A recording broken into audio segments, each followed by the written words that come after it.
Okay, so I think this is another really essential step. Ideally, right now, you have a mess in front of you, whether it's on your iPad or a computer or on paper or annotations on a page. You should have a mess. You should have annotations, questions, notes, um, things circled.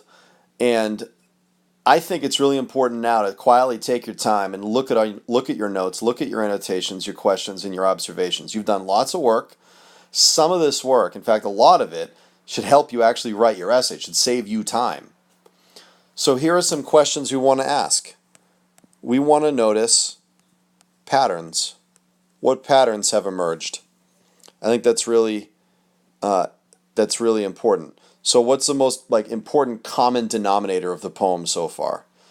Um, what's the most important idea of the poem so far? Um, are we noticing habits or patterns of tone so far? Might be something else, right? Each poem is different. So here's what I'm noticing. I'm noticing uh, lie here. I'm noticing vainly here. I'm noticing simply here and simple here and habit here and seeming here and lie here and lie here.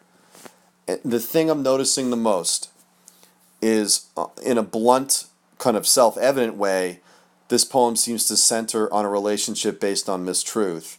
But what's fascinating to me is the way the poem is delivered plays with language, in that words have multiple meanings.